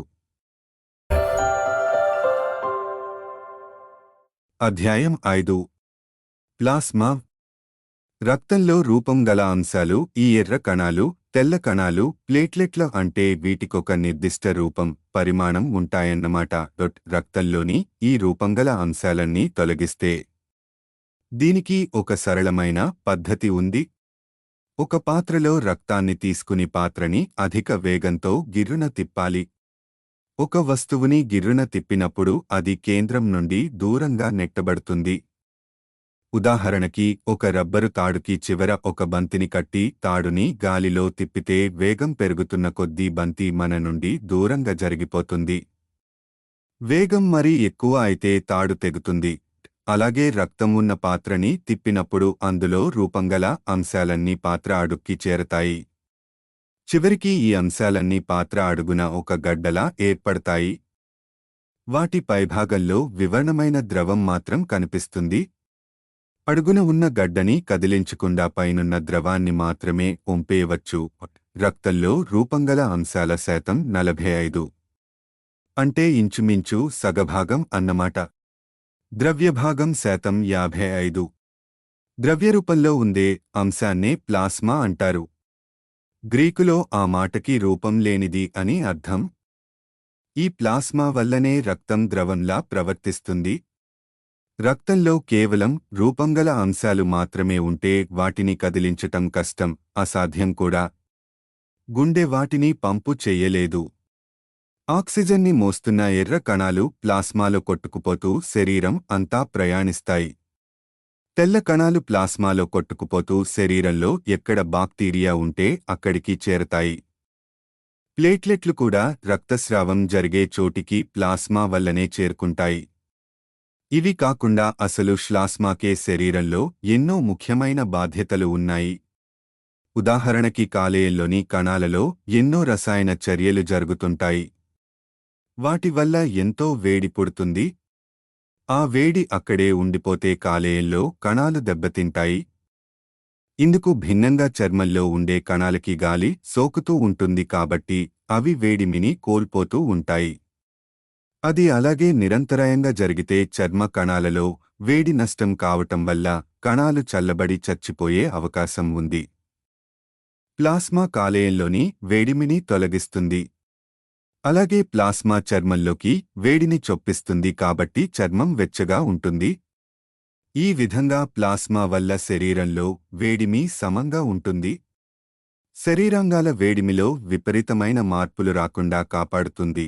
బయట వాతావరణం వేడిగా ఉన్నప్పుడు చర్మంలో చిన్న చిన్న రక్తనాళాలన్నీ వ్యాకోచిస్తాయి. కాబట్టి చర్మంలోకి మరింత రక్తం ప్రవేశిస్తుంది. ఆ రక్తంలోని వేడి చర్మంలోంచి బయటికి పోతుంది. అందువల్ల శరీరం చల్లగా ఉంటుంది. అదే బయట వాతావరణం చల్లగా ఉన్నప్పుడు చర్మంలోని రక్తనాళాలు సంకోచిస్తాయి. అంటే అక్కడికి ఎక్కువ రక్తం రాదు. కాబట్టి వేడి శరీరంలోనే భద్రపరచబడుతుంది. శరీరం వెచ్చగా ఉంటుంది. అందుకే వాతావరణం వేడిగా ఉన్నప్పుడు చర్మం కందినట్లు కనిపిస్తుంది. బయట చలిగా ఉన్నప్పుడు చర్మం పాలిపోయినట్లు కనిపిస్తుంది. ప్లాస్మాలో వట్టి నీరు మాత్రమే ఉన్నా కూడా ఉష్ణోగ్రతలో ఈ మార్పులు అన్నీ సాధ్యం అవుతాయి. కానీ ప్లాస్మాలో 92% మాత్రమే నీరు ఉంటుంది. తక్కిన 8% ప్లాస్మాలో కరిగిన వివిధ రకాల పదార్థాలు ఉంటాయి. శరీరంలో పరిస్థితులు సమతౌల్యంగా ఉండేందుకు ఈ పదార్థాలు ఎంతో అవసరం. ఉదాహరణకి శరీరంలో జరిగే కొన్ని రసాయన చర్యలు ఆమ్లాలని పుట్టించేవిగా ఉంటాయి. మరికొన్ని చర్యలు క్షారాలని పుట్టించేవిగా ఉంటాయి. దేహధాతువులలో ఆమ్లం పాలుగాని క్షారం పాలుగాని మరీ ఎక్కువ అయితే కణాలు చచ్చిపోతాయి. అటూ ఇటూగాని తటస్థ పరిస్థితులే కణాల మనుగడకి అనుకూలంగా ఉంటాయి. ప్లాస్మాలో ఆమ్లాలతో క్షారాలతో కలిసి చర్య జరిపే రసాయనాలు ఉంటాయి. ఆ విధంగా పరిసరాలని తటస్థంగా ఉంచడంలో ప్లాస్మా దోహదం చేస్తుంది. అతి సూక్ష్మమైన రక్తనాళాల్లో నీరు తదితర పదార్థాలు నాళాలలో నుంచి బయటి నుంచి లోపలికి మారే ప్రక్రియలని కూడా ప్లాస్మాలోని రసాయనాలు నియంత్రిస్తాయి. శరీరానికి అవసరమైన పదార్థాలని ప్లాస్మా దేహాంగాలకి సరఫరా చేస్తుంది. ఎర్ర కణాలు తెచ్చే ఆక్సిజన్ ఒక్కటే దేహాంగాలకి సరిపోదు. ఆక్సిజన్ కలిసి శక్తి పుట్టే కొన్ని పదార్థాలు కూడా దేహానికి కావాలి. ఆ పదార్థాలు మనకి ఆహారం ద్వారా వస్తాయి. మనం తినే ఆహారం కడుపులో పేగులలో జీర్ణమవుతుంది. సంక్లిష్టమైన అణువులు పేగులలో భేదించబడి పేగుల గోడలలోకి గ్రహించబడి శ్లాస్మాలోకి ప్రవేశిస్తాయి. శరీరం ఈ చిన్న చిన్న అణువులని కలిపి మరింత సంక్లిష్టమైన అణువులుగా కూర్చి పిండి పదార్థంగానో కొవ్వుగానో మార్చి భవిష్యత్ అవసరాల కోసం దాచుకుంటుంది. ఇతర సరళమైన అణువులు కలిసి శరీరానికి అవసరమైన ప్రోటీన్ అణువులుగా మారతాయి. ప్లాస్మాలో మరికొన్ని చిన్న అణువులు కూడా ప్రసరణ అవుతూ ఉంటాయి. ఇవి శరీర తక్షణ అవసరాలకి పనికొస్తాయి. అలాంటి వాటిలో గ్లూకోజ్ అనే చక్కెర అణువు ఒకటి. రక్తంలో గ్లూకోజ్ని మొట్టమొదట 1844లో కార్ల్ ష్మిట్ 1822 నుంచి 1894 అనే జర్మన్ రసాయన శాస్త్రవేత్త కనుక్కున్నాడు. దేహకణాలు ప్లాస్మాలోని గ్లూకోజ్ని లోనికి గ్రహిస్తాయి. దాన్ని ఆక్సిజన్తో కలిపి శక్తిని పుట్టించి ఆ శక్తిని తమ నిత్యావసర క్రియలకి వాడుకుంటాయి. ఇక మెదడు కణాల విషయానికి వస్తే గ్లూకోజ్ని కేవలం ఈ ప్రయోజనానికే వాడుకుంటాయి. ప్లాస్మాలో ఉండే కొవ్వు ఆమ్లాలు కూడా ఆక్సిజన్తో కలుస్తాయి. అలా పుట్టే శక్తి గ్లూకోజ్ నుండి పుట్టిన శక్తి కన్నా మరింత ఎక్కువగా ఉంటుంది. కండరాలు అలా పుట్టిన శక్తిని ముఖ్యంగా వాడుకుంటాయి. కాబట్టి ఎర్ర కణాలు ఆక్సిజన్ని మోసుకుపోతాయి. ప్లాస్మా గ్లూకోజ్ని కొవ్వు ఆమ్లాలని మోసుకుపోతుంది. ఆ విధంగా శరీరానికి అవసరమైన శక్తి సరఫరా అవుతుంది. ఒక పక్క ప్లాస్మాలో ఉన్న గ్లూకోజ్ని కొవ్వు ఆమ్లాలని శరీర కణాలు హరిస్తూ ఉంటే, మరో పక్క ఆహారంలో నుంచి ఈ పదార్థాలు వచ్చి రక్తంలో భర్తీ అవుతుంటాయి. లేదా శరీరంలో కొవ్వు రూపంలో పిండి పదార్థం రూపంలో భద్రపరచి ఉన్న శక్తిని కూడా శరీరం వాడుకోగలదు. అందుకే మనకి ఆహారం తగ్గితే బరువు తగ్గుతుంది. శరీరంలో కొవ్వు రూపంలో పిండి పదార్థపు రూపంలో నిద్రాణమై ఉన్న శక్తిని శరీరం వాడుకోవటం మొదలుపెట్టడంతో శరీర బరువు తగ్గుతుంది. అలాగే ఆహారం ఎక్కువైతే ఒంట్లో కొవ్వు పెరుగుతుంది. ఒళ్ళు బరువు పెరుగుతుంది. శరీరం ఎన్నో వ్యర్థాలని కూడా ఉత్పన్నం చేస్తుంది. ఆక్సిజన్ గ్లూకోజ్తోనూ కొవ్వు ఆమ్లాలతోనూ కలిసినప్పుడు పుట్టే పదార్థాలలో కార్బన్ డయాక్సైడ్ బొగ్గు పులుసు వాయువు ఒకటి. శరీరానికి కార్బన్ డయాక్సైడ్తో పని లేదు. శరీరంలో దాని మోతాదు పెరిగిందంటే శరీరంలో ఆమ్లశాతం పెరిగి ప్రాణహాని కూడా కలిగే ప్రమాదం ఉంది. అదృష్టవశాత్తు కార్బన్ డయాక్సైడ్ ప్లాస్మాలో కరుగుతుంది. రక్తం ఊపిరితిత్తుల ద్వారా ప్రవహిస్తున్నప్పుడు ఎర్ర కణాలు ఆక్సిజన్ని లోనికి గ్రహిస్తాయి. అదే సమయంలో ప్లాస్మాలో ఉన్న కార్బన్ డయాక్సైడ్ ఊపిరితిత్తులలోకి పోయి అక్కడి నుంచి ఊపిరి ద్వారా బయటికి నిశ్వసించబడుతుంది. మనం ఊపిరి తీసుకుంటున్నప్పుడు లోనికి తీసుకునే గాలిలో 80% నైట్రోజన్, 20% ఆక్సిజన్ ఉంటాయి. బయటికి విడిచే గాలిలో 80% నైట్రోజన్, 4% కార్బన్ డయాక్సైడ్, 16% ఆక్సిజన్ ఉంటాయి. అదే విధంగా కొన్ని ప్రత్యేకమైన ప్రోటీన్ అణువులు ఇక శరీరానికి అక్కర్లేనప్పుడు అవి చిన్న చిన్న యూరియా అణువులుగా బద్దలు కొట్టబడతాయి. ఈ సత్యాన్ని 1842లో ఫ్రీడ్రిక్ హైనిక్ బిడ్డర్ 1810-1894 అనే రష్యన్ రసాయన శాస్త్రవేత్త నిరూపించాడు. యూరియా అలాగే శరీరంలో ఉండిపోతే చావు తప్పదు. కానీ అది కూడా ప్లాస్మాలో కరిగి ప్లాస్మా ద్వారా మూత్రపిండాలని చేరుతుంది. మూత్రపిండాలలోని వ్యవస్థ ఆ పదార్థానికి జల్లెడ పట్టి వ్యర్థాలని మాత్రం బయటికి వదులుతుంది. ఆ విధంగా యూరియా మూత్ర రూపంలో శరీరం నుంచి బయటికి పోతుంది. అంటే శరీరానికి అవసరమైన పదార్థాలని ప్లాస్మా సరఫరా చేయటమే కాదు, అవసరం లేని పదార్థాలని, వ్యర్థాలని బయటికి విసర్జిస్తుంది కూడా. ఇకపోతే దేహంలో కొన్ని అంగాల్లో హార్మోన్లు అనే కొన్ని ప్రత్యేక పదార్థాలు ఉత్పత్తి అవుతాయి. వీటిని మొట్టమొదట 1902లో William Maddock Bayliss, 1860-1924 Ernest Henry Starling, 1866-1927 అనే ఇద్దరు బ్రిటిష్ శాస్త్రవేత్తలు కనుక్కున్నారు. చిన్న చిన్న మోతాదుల్లో వెలువడే ఈ హార్మోన్లు శరీరంలో ఎన్నో క్రియలని శాసిస్తాయి. అవి కూడా ప్లాస్మా నదిలో ప్రయాణిస్తూ శరీరంలో ఎక్కడికి కావాలంటే అక్కడికి చేరుకుంటాయి. ఉదాహరణకి శరీరంలో చాలా ముఖ్యమైన హార్మోన్ అయిన ఇన్సులిన్ని తీసుకుందాం. కణాలలో గ్లూకోజ్ ఎలా వినియోగించబడుతుందో ఈ హార్మోన్ శాసిస్తుంది. ఆ విధంగా ప్లాస్మాలో గ్లూకోజ్ సాంద్రత నిర్దిష్ట స్థాయిలో ఉండేలా ఇన్సులిన్ నియంత్రిస్తుంది. ఇన్సులిన్ సక్రమంగా ఉత్పత్తి కాకపోతే డయాబెటిస్ అనే దారుణమైన వ్యాధి, చక్కెర వ్యాధి సంక్రమిస్తుంది. ఈ వ్యాధిలో ప్లాస్మాలో గ్లూకోజ్ స్థాయి విపరీతంగా ఎక్కువ అవుతుంది. సంపూర్ణ వైద్య పరీక్షలో భాగంగా రక్త పరీక్ష కూడా తప్పకుండా ఉంటుంది. రక్తంలో ఉండాల్సిన పదార్థాలు ఉండాల్సిన మోతాదుల్లో ఉన్నాయా లేదా, వివిధ రూపం గల అంశాలు ఉండాల్సిన సంఖ్యలో ఉన్నాయా లేదా వంటివన్నీ పరీక్షిస్తారు. గ్లూకోజ్ మరీ ఎక్కువగా ఉందంటే డయాబెటిస్ ఉందని అర్థం. కొలెస్టెరాల్ అనే కొవ్వు పదార్థం మరీ ఎక్కువ అయితే గుండెపోటు వచ్చే ప్రమాదం ఉంటుంది. ప్లాస్మాలో కరిగిన పదార్థాలలో సగం పైగా ప్రోటీన్లే ఉంటాయి. వీటిలో ఒకటి ఫైబ్రినోజెన్. ఇది ప్లాస్మాలోనే ఉండేలా చేయటానికి, అది ఫైబ్రిన్గా మారకుండా ఉండేలా అరికట్టగలిగే ఒక రసాయనాన్ని కలపాలి లేదా దాన్ని ఫైబ్రిన్గా మారనిచ్చి అప్పుడు ఫైబ్రిన్ని తొలగించేయవచ్చు. ఫైబ్రినోజెన్ లేని ప్లాస్మానే సీరం అంటారు. ఇక తక్కిన ప్రోటీన్లు ఎన్నో రకాలుగా వస్తాయి. అదృష్టవశాత్తు ఆర్నే విల్పెల్మ్ థిసేలియస్ 1902-1971 అనే స్వీడిష్ రసాయన శాస్త్రవేత్త ఒకే విధమైన ప్రోటీన్లని వేరు చేయగల ఎలెక్ట్రోఫోరెసిస్ అనే ఒక విధానాన్ని 1987లో రూపొందించాడు. 1948లో ఇతడికి నోబెల్ బహుమతి లభించింది. ఈ ప్రోటీన్లు ఆల్బ్యుమిన్లు, గ్లాబ్యులిన్లు అని రెండు జాతులకి చెందినవై ఉంటాయి. రెండవ జాతి ప్రోటీన్లని ఇంకా ఆల్ఫాగ్లోబ్యులిన్లుగాను, బీటాగ్లోబ్యులిన్లుగాను, గామాగ్లోబ్యులిన్లుగాను వర్గీకరిస్తారు. ఈ ఆల్ఫా, బీటా, గామాలు మొట్టమొదటి 3 గ్రీకు అక్షరాలు. ఈ ప్రోటీన్లలో కొన్ని శరీరానికి చాలా చిన్న చిన్న మోతాదుల్లో అవసరమైన పదార్థాలతో కలుస్తాయి. ఉదాహరణకి కొన్ని రకాల కొవ్వు పదార్థాలు, ఇనుము పరమాణువులు, రాగి పరమాణువులు మొదలైనవి. ఈ పదార్థాలని శరీరంలో వివిధ ప్రాంతాలకి ప్రోటీన్లు మోసుకుపోతాయి.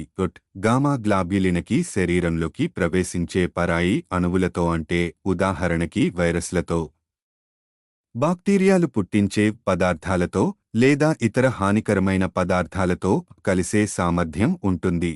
వాటితో కలిసి గామా గ్లోబ్యులిన్లు వాటిని తటస్థీకరిస్తాయి, నిర్వీర్యం చేస్తాయి. ఈ విధంగా పనిచేసే గామా గ్లోబ్యులిన్లని యాంటీబాడీలు అంటారు. బాగా పనికొచ్చే యాంటీబాడీల సరఫరా సమృద్ధిగా ఉండేట్లు శరీరం చేసుకుంటుంది. ఉదాహరణకి మీకు ఆటలమ్మ, చికెన్ పాక్స్ గాని, పొంగు మీసిల్స్ గాని, గవద బిళ్ళలు, మంప్స్ గాని వచ్చినప్పుడు ఆయా వ్యాధులకి చెందిన క్రిములతో పోరాడి నాశనం చేయటానికి అవనరమైన యాంటీబాడీలని శరీరం ఉత్పత్తి చేస్తుంది. ఒకసారి పుట్టిన యాంటీబాడీలు దీర్ఘకాలం ఉంటాయి. అందువల్ల మరోసారి ఆ వ్యాధి సోకదు. అంటే మనలో ఆ వ్యాధి పట్ల రోగనిరోధకత, ఇమ్యూనిటీ ఏర్పడింది అన్నమాట. ఆ విధంగా గామా గ్లాబ్యులిన్లు మనను రోగాల నుండి కాపాడే రోగనిరోధక వ్యవస్థలో ఒక ముఖ్య పాత్ర ధరిస్తాయి. మరి రక్తం మనకి ఎన్ని రకాలుగా ఉపయోగపడుతుంది అంటే రక్తమే జీవం అని భావించిన ప్రాచీనులని మనం తప్పు పట్టలేం. ఒక విధంగా అది ఇంచుమించు నిజమనే అనుకోవాలి.